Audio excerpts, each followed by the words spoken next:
और लोग भी कैसे कैसे, भाई छोड़िए, पत्नी छोड़िए, पिता छोड़िए, माता छोड़िए, शत्रु भी कैसा भाई।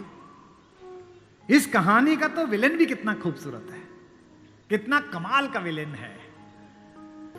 उत्तम कुल पुलस्त मुनि नाती,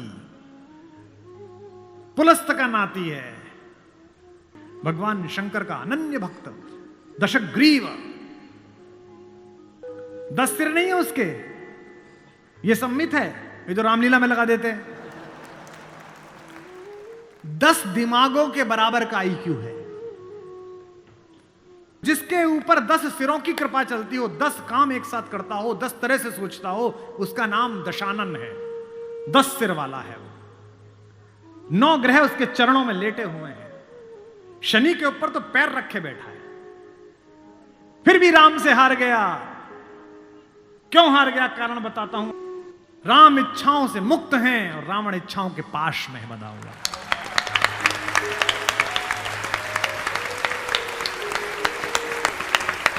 फिर जागना कि रावण मनुष्यों पर राज्य करता है, राम मनुष्यता पर राज्य करते हैं।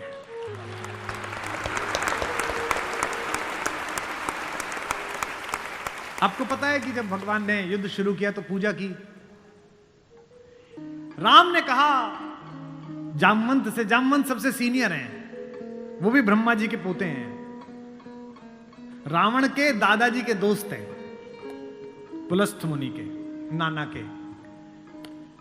कहा कि प्रभु महाराज जामवंत जी, मैं युद्ध करने जा रहा हूं, उससे पहले मैं पूजा करना चाहता हूं। जामवंत ने कहा करिए महाराज। तो बोले मेरे आराध्य तो शंकर हैं, शंकर राम की पूजा करते हैं और राम शंकर की पूजा करते हैं। इस कहानी से बड़ा समन्वय किसी का नहीं हो सकता। जामवंत ने कहा पूजा कर लीजिए महाराज। बोले मुझे एक ऐसा पंडित चाहिए जो शैव हो, शिव को मानने वाला, और मैं वैष्णव हूं तो वैष्णव भी हो। उन्होंने कहा कि इस जंगल में, इस युद्ध क्षेत्र में ऐसा कोई पंडित कहां मिलेगा भगवान। तो उन्होंने कहा पूजा कैसे होगी फिर। तो जामवंत ने कहा एक पंडित मेरे ध्यान में है, पर वो आपका पुरोहित बनेगा नहीं। बोले कौन। बोले पुलस्थ मुनि का नाथी महारथी रावण, वो शिव का भक्त है और वैष्णव भी है, उससे करा लीजिए। सोचिए जिसको हराने जा रहे हैं उससे पूजा। राम ने जामवंत से कहा कि महाराज पूछ के तो आइए, अगर महापंडित रावण आज्ञा दे दें इस यज्ञ के लिए तो मैं कर लूं। रावण को पता चला कि जामवंत बुलाने आए हैं। रावण ने अपने सैनिकों से कहा कि जैसे ही दादा जामवंत आए, कोई उनसे प्रश्न ना करे, उन्हें बस महल का मार्ग दिखा दे, हाथ जोड़ के सब चरण छुएं। जामवंत पहुंचे, रावण किले के द्वार पर चरण छूने आया। कहा कि पितामह मैं आपको प्रणाम करता हूं, मैं धन्य हुआ कि आप पधारे। जामवंत ने कहा कि मैं बहुत प्रसन्न हुआ तुम्हारी अतिथि सेवा देखकर। बिठाया, पूछा कैसे आए हैं। जामवंत ने कहा मैं एक इच्छा लेकर तुम्हारे पास आया हूं। एक मेरे साथ 2 जजमान हैं, वो एक यज्ञ करना चाहते हैं युद्ध शुरू करने के लिए। उन्हें एक ऐसे पंडित की आवश्यकता है जो शैव भी हो और वैष्णव भी। तुमसे अधिक गुणी व्यक्ति तो पृथ्वी पर नहीं है, क्या उनका पुरोहित बन सकोगे। क्या पूछा रावण ने, पहला क्या करैक्टर है, वाह। रावण ने कहा जहां तक मुझे सूचना है आपके दोनों यजमान अयोध्या के निर्वासित राजकुमार राम और लक्ष्मण तो नहीं है। जामवंत ने कहा हां दशशीष, वे ही दोनों हैं, क्या आप स्वीकार करेंगे। उसने हां ना नहीं करी। फिर बोला क्या उनके यज्ञ का उद्देश्य लंका विजय है। जामवंत ने कहा हां उनका यही उद्देश्य है, क्या आप स्वीकार करेंगे। उसने कहा मैं तो जिज्ञासा के लिए पूछ रहा था, अन्यथा द्वार पर आकर किसी पंडित से कोई यज्ञ के लिए कहे, अस्वीकार करना उसका धर्म ही नहीं है। मैं आपके साथ चलूंगा और उनका यज्ञ कराऊंगा।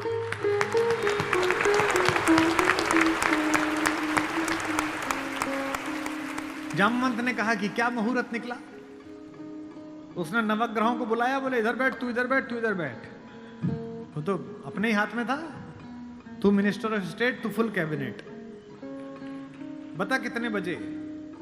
बोले जी सुबह 5:30 बजे ब्रह्म मुहूर्त में, जिसमें हम पैदा हुए। तो उसने कहा ठीक है, 5:30 बजे का मुहूर्त निकला, मैं 5 बजे आ जाऊंगा।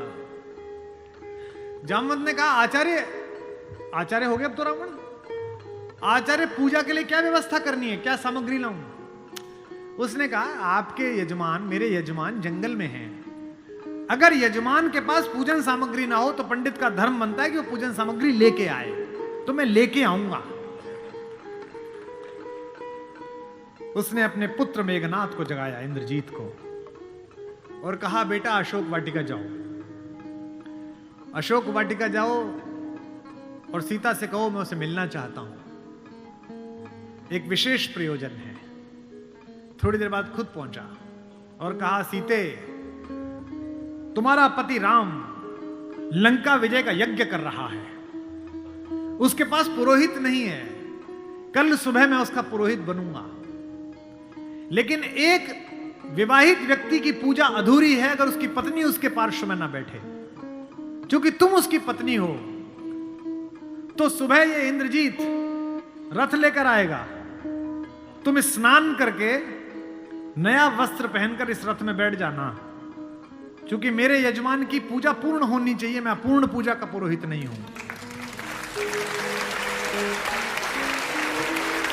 और कहा कि तुम्हारी लंका से मुक्ति केवल पूजा तक की है, पूजा होते ही उठना और इसी रथ में वापस बैठकर अशोक वाटिका में आ जाना। क्या तो सीता, क्या राम और क्या रावण, क्या कहानी है ये। सुबह यही हुआ, शिवलिंग की स्थापना हुई, बालुका की मृत्यु से एक विग्रह बनाया राम ने अपने ओजस्वी हाथों से। राम आजानुबाहु हैं, घुटने तक हाथ आते हैं उनके, ये पुरुषोत्तम का लक्षण है। महाराणा कुंभा वे भी आजानुबाहु थे। कभी कुंभलगढ़ के किले में जाइए, 3 फीट का शिवलिंग है, नीचे बैठ के अपने ही हाथ से लोटे से रुद्राभिषेक करते थे बिना उठे। वे भी सूर्यवंशी थे, राम आजानुबाहु थे। उन्होंने अपने बड़े बड़े हाथों से शिवलिंग तैयार करा, धोती पहने हुए, तिलक लगाए हुए तेजस्वी रावण पहुंचा। राम और लक्ष्मण ने आसन से खड़े होकर अपने पुरोहित को प्रणाम करा। आचार्य, मैं दशरथ का पुत्र राम अपने छोटे भाई लक्ष्मण के साथ आपको प्रणाम करता हूं। दोनों ने पैर छुए रावण के और कहा कि आचार्य आसन ग्रहण करिए। आचार्य ने पूजन प्रारंभ किया। ओम गणपति गंगावाय। अब ये कि पत्नी कहां से आए? आचार्य ने पूछा राम से। मेरे यजमान विवाहित है? राम ने कहा हां आचार्य मैं विवाहित हूं। अपनी धर्म पत्नी से कहिए कि वो आपके पार्श्व में आकर बैठे। राम ने कहा आचार्य मेरी धर्म पत्नी मेरे साथ नहीं है। तो जामवंत ने कहा आचार्य पूजा कैसे होगी? बोले पितामह मैंने आपसे कहा था कि किसी यजमान के पास अगर सामग्री किसी भी तरह की पूरी ना हो, कोई व्यवस्था पूरी ना हो, तो आचार्य का धर्म है कि वो पूरी व्यवस्था बना के लाए। बेटा इंद्रजीत, यजमान की पत्नी को उनके पार्श्व में स्थापित करो। अपहरण गई हुई मां हमारी जगत जननी भारतेश्वरी पार्श्व में बैठी।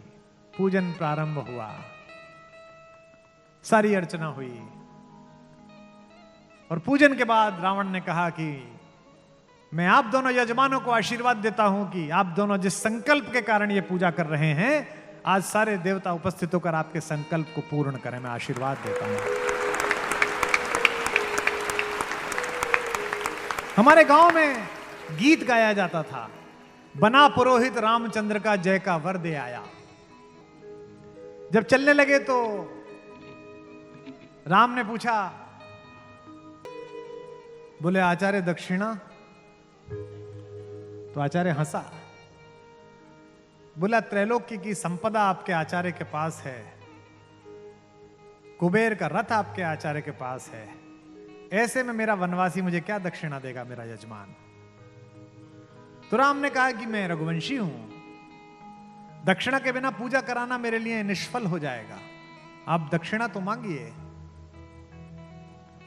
तो रावण ने कहा कि मैं आपसे समय पर दक्षिणा मांग लूंगा। राम ने कहा उस समय में देने योग्य बचा या ना बचा? आचार्य बता तो दीजिए कि दक्षिणा क्या है। आचार्य ने जो दक्षिणा मांगी उस पर रावण को भी राम की तरफ से प्रेम भेजा जा सकता है। आचार्य ने कहा मेरी दक्षिणा यही है कि आचार्य का जब अंतिम समय आए तब दोनों यजमान मेरे सामने उपस्थित रहें। एक अंतर समझ लेना राम और रावण में। आप ढूंढना आपके अंदर रावण है कि राम है। राम के पास जो है वो पर्याप्त है और रावण को जो प्राप्त है वो पर्याप्त नहीं है। रावण के पास पंचकन्याओं में पूजित हमारे मेरठ की पंचकन्याओं में सबसे सुंदर स्त्री मंदोदरी जैसी सती मां उनकी पत्नी है, लेकिन उसके बाद भी जंगल में घूमते हुए एक तपस्वी की वलकल पहने हुए युवती को अपनी रानी बनाना चाहता है। लेकिन युद्ध के आखिरी दिन जब रावण पड़ा हुआ है नीचे निश्चेष्ट, उसका शव पड़ा हुआ है, तो मंदोदरी ने विलाप करने के बाद पूछा वो कहां गया जिसने इसे मारा? लोगों ने कहा वहां बैठा समुद्र के किनारे, शाम ढल रही है, सूरज डूबने वाला है और रघुवंशी राम उदास एक पत्थर पर बैठे हुए कि इतना रक्तपात क्यों हुआ, दुखी है राम लाशों को देखकर। मंदोदरी गई, कमांडो खड़े हुए हैं उनको रोकने के लिए, लेकिन देखा कि माता मंदोदरी आ रही है तो पुलिस वाले हट गए, वानर हट गए, पीछे से पहुंची। चिंताग्रस्त राम ने अचानक एक स्त्री की छाया देखी जो पैर के आसपास आ रही है। राम सचेत होकर उठे और पलटकर कहा कि देवी मैं आपको प्रणाम करता हूं, इस निर्जन रण क्षेत्र में आप कौन हैं? मंदोदरी ने कहा हे राम, मैं रावण की दुर्भाग्यशाली पत्नी मंदोदरी हूं। राम ने कहा मां मैं आपसे क्षमा चाहता हूं, आपका पति बड़ा तेजस्वी था, महाज्ञानी था, उच्च कुल में पैदा हुआ था, ब्रह्मा का वंशज था, लेकिन उसने अनीति की थी इसलिए मुझे उसको मारना पड़ा। मैं आपके इस शोक के लिए क्षमा चाहता हूं। मंदोदरी ने कहा मैं इसलिए नहीं आई कि मैं तुम्हें कोसूं। राम ने पूछा फिर किस लिए आई मां? मंदोदरी ने कहा मैं देखने आई थी कि जिसने पूरी दुनिया पराजित कर दी, जिसने तेरे पूर्वज मानधाता तक को स्वर्ग में जाके चुनौती दे दी, जो कुबेर को कालर से पकड़ के नीचे ले आया, उस महापराक्रमी को हराया किसने? ऐसा उसमें क्या है जो मेरे पति में नहीं था? तो राम ने पूछा कि मां आपको पता चला क्या है? बोले हां पता चल गया, आने से पहले ही पता चल गया। राम ने पूछा क्या अंतर है? बोले राम एक मेरा पति था जो मेरी जैसी सुदर्शना होते हुए भी तेरी पत्नी चाहता था, एक तू है कि पीठ पर से भी पर स्त्री की छाया पड़ी है तो उठकर खड़ा हो गया है, ये उसमें तुझ में अंतर है।